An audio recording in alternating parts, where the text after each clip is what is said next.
नमस्कार, मैं समरभूमि रोहित शर्मा। शिक्षा किसी भी राज सत्ता का बुनियाद होता है। इसीलिए हर राज व्यवस्था, हर राज सत्ता अपनी स्थायित्व को निर्धारित करने के लिए, सुनिश्चित करने के लिए शिक्षा की व्यवस्था करता है। यह शिक्षा के लिए कई सारे कार्यक्रम का वो इस्तेमाल करता है, जिसमें स्कूल हुए, यूनिवर्सिटीज़ हुए, कभी कभी कुछ लोग गुरुकुल भी बोलते हैं, जिसका प्रमाण आज तक भी कहीं के देश के किसी हिस्से में नहीं मिला है। बहरहाल, भारत में जब कोई भी सरकार बदलती है या बदली है या नई सत्ता स्थापित हुई है, उनका ध्यान सबसे पहले शिक्षा पर होता है, क्योंकि शिक्षा ही वो जरिया है जिसके सहारे राज सत्ता अपने भविष्य का निर्माण करता है, अपने भविष्य को सुनिश्चित करता है। जब भारत में बौद्ध दर्शन आगे बढ़ रहा था, तो बौद्ध दर्शन के हिसाब से भारत में यूनिवर्सिटीज बनाए गए थे। कहा जाता है कि 70 से अधिक विश्वविद्यालय का निर्माण भारत में किया गया था। उसमें भारत की आबादी कितनी होगी आज तो कहना मुश्किल है। ये आबादी जितनी भी रही हो, उन्होंने उच्च क्वालिटी के 70 विश्वविद्यालय का निर्माण किया था, जिसमें नालंदा विश्वविद्यालय, तक्षशिला, विक्रमशिला, इसी तरह से बहुत सारे यूनिवर्सिटीज़ के नाम आज गिने जा रहे हैं, उनके खंडहर भी मिल रहे हैं। जहाँ पर बौद्ध धर्म की पढ़ाई होती थी, अब बौद्ध धर्म के हिसाब से, बौद्ध धर्म के सत्ता को टिकाए रखने के हिसाब से वहाँ शिक्षण व्यवस्था का निर्माण था, शुरुआत था, जो आज भी हमारे अंदर, हमारी संस्कृति में कहीं न कहीं पनपी हुई है, रसी बसी हुई है, और उसे हमारे सांस्कृतिक या जो कहा जा सकता है उसको, उसमें ढला है। जब 7वीं 8वीं सदी में ब्राह्मणवाद देश में हावी होना शुरू हुआ, ब्राह्मणों ने देश की सत्ता पर कब्जा किया और बौद्धों को मार भगाया, बौद्ध यूनिवर्सिटीज़ को आग लगा दिया, लाखों किताबों को जला कर नष्ट कर दिया। इसके बाद ब्राह्मणों ने नया प्रयोग किया। वह गुरुकुल बोलते रहे हैं कि हम गुरुकुल में पढ़ते रहे हैं, या इस कान से सुन करके नई पीढ़ी को देते रहे, दूसरे कान में सुनाते रहे हैं। इसका प्रमाण कहीं नहीं मिलता, इसका कोई सबूत नहीं मिलता। ब्राह्मणों ने सबसे पहले ये किया कि भारत की बहुत बड़ी आबादी को शिक्षा से वंचित कर दिया, शूद्रों को, जो भारत का बहुत बड़ा हिस्सा बनाती थी। शूद्रों को शिक्षा से वंचित करने के बाद इन लोगों ने अपने लिए एक नई शिक्षा व्यवस्था का निर्माण किया, जो गुरुकुल कहाया, जिसे वो गुरुकुल कहते थे। लेकिन ये ब्राह्मण अपना जीविका इसी तरह चलाते रहे और मुसलमानों के सहयोग से अपनी सत्ता को, अपने ईच को स्थापित किया। लेकिन जब मुग़ल बादशाह आए, बल्कि यूँ कहा जाए कि जब अंग्रेज़ भारत में आए, तो अंग्रेज़ों ने भी अपने हिसाब से शिक्षा का निर्माण, शिक्षा व्यवस्था को देखा। इन्होंने अपने हिसाब से, अपने सत्ता के हिसाब से, ज़रूरत के हिसाब से उन्होंने शिक्षा व्यवस्था को डिज़ाइन किया। इसी में एक बहुत महत्वपूर्ण पंडित सुंदरलाल जो लेखक थे, इतिहासकार रहे हैं, उन्होंने लिखा है कि किस तरह से भारत के शिक्षा व्यवस्था को ध्वस्त करके या फिर नए शिक्षा व्यवस्था का निर्माण किया है अंग्रेज़ों ने। ये इसका बहुत सुंदर उन्होंने विश्लेषण किया अपनी पुस्तक भारत के इतिहास में, जिसका नाम है भारत में अंग्रेजी राज। 2 पार्ट में है वो किताब। बहरहाल, अंग्रेज़ों में इस बात का डिबेट था कि क्यों शिक्षा दिया जाए भारतीयों को। तो लॉर्ड मैकाले का स्पष्ट बयान था कि अगर हम भारत पर चाहते हैं सत्ता स्थापित करना, भारत जनता को चाहते लंबे समय तक लूटना अगर हम, तो हमें शिक्षा का व्यवस्था भारत में करना पड़ेगा, और लोगों को शिक्षित करने के लिए, अपने सत्ता को स्थायित्व देने के लिए लोगों को शिक्षित करना होगा, और वही शिक्षित लोग भारत में सत्ता हमारा चलाते रहेंगे। काफ़ी दूरगामी सोच था। परिणामतः भारत में शिक्षा व्यवस्था का शुरुआत हुआ, और तमाम शूद्रों को भी, जिसे पढ़ने का कभी अधिकार नहीं रहा, पढ़ने का मौका दिया गया। ब्राह्मणवाद के जो चंगुल था, ब्राह्मण का जो चंगुल था, उस चंगुल को धीरे धीरे ख़त्म किया गया। फिर 47 की आज़ादी के बाद, बहुत लोग आज़ादी नहीं मानते हैं, यह भी एक सवाल है, लेकिन जो भी कहा जाए, आज़ादी के बाद जब नई सत्ता भारत में स्थापित हुई, तो इस सत्ता ने भी शिक्षा की व्यवस्था अपने हिसाब से किया, क्योंकि ऐसा मैंने पहले ही बताया था आपको कि शिक्षा किसी भी सत्ता को स्थायित्व देने का एक प्रमुख जरिया है, जहां आप नई पीढ़ी को शिक्षित करके अपने हिसाब से ढाल करके अपनी सत्ता को स्थायित्व देते हैं, सत्ता को लंबे समय तक टिकाए रखते हैं। इसी में आज जिस व्यवस्था हम जी रहे हैं, यहाँ के ब्राह्मणवादी व्यवस्था जो सत्ता पर काबिज है, ये भी व्यवस्था जो है अपने शासनकाल को स्थायित्व देने के लिए शिक्षा में ब्राह्मणवादी चिंतन को डाला है। ये वही चिंतन है जो आज से सैकड़ों साल पहले, अंग्रेज़ों के आने से पहले ब्राह्मणों ने डाला था, और बौद्ध धर्म के बाद मतलब 7वीं 8वीं सदी से लेकर के मुग़ल काल तक जो शूद्रों को ना पढ़ने देने का ब्राह्मणवादी नज़रिया था, वो नज़रिया आज देश में भी दिखाई कहीं न कहीं पड़ रहा है।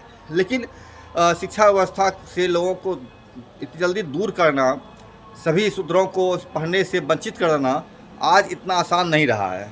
इसीलिए आज आप देख पा रहे होंगे कि नरेंद्र मोदी की सरकार ने तकरीबन स्कूलों को बंद करने का अभियान चला दिया है। ये यूनिवर्सिटीज़ को, जैसे JNU यूनिवर्सिटीज़ को ख़त्म करने के लिए, यहाँ तक कि बुलडोज़र से उड़ाने के लिए भी टैंक लगाने की बात भी करता रहा है। शिक्षा किसी भी तंत्र के लिए महत्वपूर्ण होता है, तो ब्राह्मणों ने जब ऐसी स्थिति है कि आप शिक्षा को ख़त्म नहीं कर सकते हैं, इसको अपने हिसाब से ढालिए। इसी कड़ी में हम मेरे पास अभी के जो शिक्षा तंत्र है ब्राह्मणवादी व्यवस्था का, उसका एक किताब मेरे हाथ लगा है। यह किताब किस तरह से ब्राह्मणवादी व्यवस्था को मजबूत करने का काम करता है, मनुस्मृति आधारित चीज़ों को स्थापित करने का, स्थापित देने का प्रयास करता है, यह किताब इसको दर्शाता है अपनी कहानियों में। ये कहानी हम अपने कॉलेज स्कूलों में भी पढ़े हैं, लेकिन अभी जो मेरे हाथ है अब मैं उसको बताता हूँ। ये कहानी है, ये किताब है किसले। 7वीं कक्षा के समग्र शिक्षा अभियान के तहत ये 7वीं कक्षा में चलाया जाने वाला पुस्तक है किसले, भाग 2। यह पुस्तक जो है में लिखा हुआ है कि समग्र शिक्षा अभियान कार्यक्रम के अंतर्गत पाठ्य पुस्तकों का निःशुल्क वितरण, क्रय विक्रय दंडनीय अपराध। यह पुस्तक पढ़ाया जाता है सरकारी स्कूलों में, जहां पर कि बच्चे पढ़ते हैं, मुफ्त शिक्षा हासिल करने का एक माध्यम है ये। इसमें एक कहानी है जो हमने भी अपने स्कूल में पढ़ा है, आपने भी पढ़ा होगा, वो है नचिकेता की कहानी। नचिकेता कहानी का पहला ही वाक्य विशुद्ध ब्राह्मणवादी धूर्तता से परिपूर्ण है। ये लिखता है, आज से सहस्त्र वर्षों पूर्व महर्षि व्यासर्वा हुए।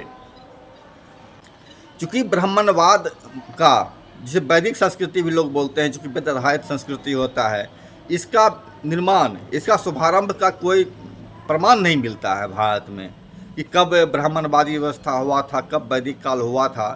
तो एक कल्पना गढ़ा गया कि भारत में वैदिक काल जो है बहुत करोड़ों हजारों साल पहले जो है था।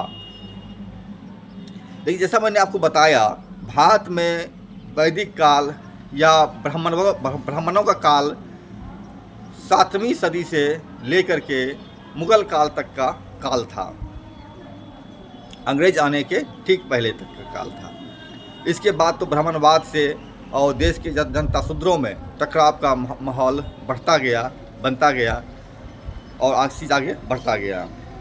यह कहानी बताता है कि महर्षि व्यासर्वा का अधिकांश समय जब तप में बीता करता था, उसके पुत्र का नाम नचिकेता था। यह कहानी यही बताता है कि उसका व्यासर्वा ऋषि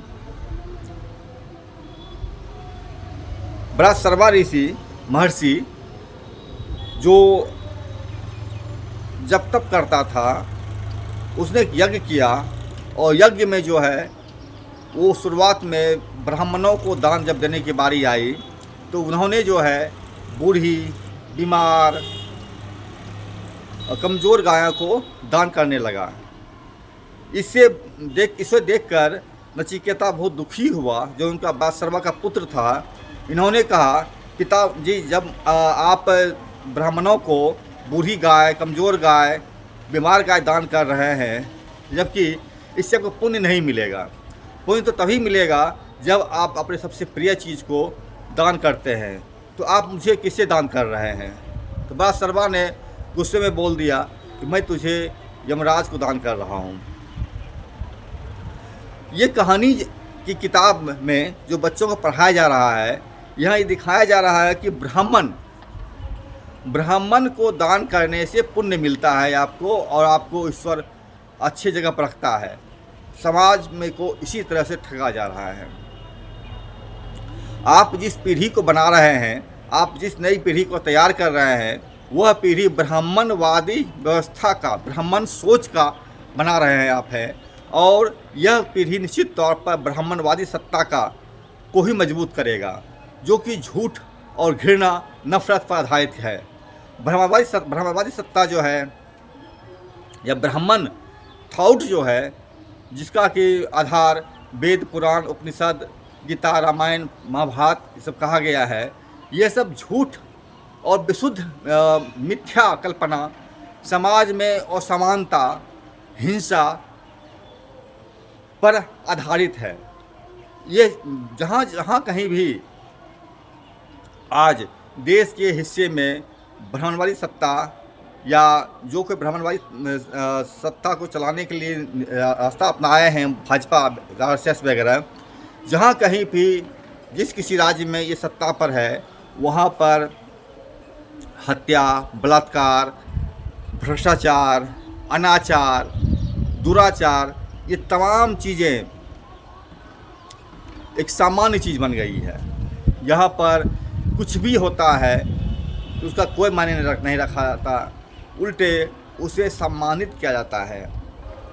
यह सबसे बड़ा सवाल है कि आप ब्राह्मणवादी व्यवस्था को फिर से स्थापित करने का जो कोशिश कर रहे हैं, यह कोशिश कितना घृणित है, कितना घृणास्पद है। भारत को जो 700-800 सालों का गुलाम बनाया गया, इन ब्राह्मणवादियों ने गुलाम बनाया, ब्राह्मणों के विचारधारा के आधार पर गुलाम बनाया गया, वह भारत फिर आगे भी गुलाम बनेगा।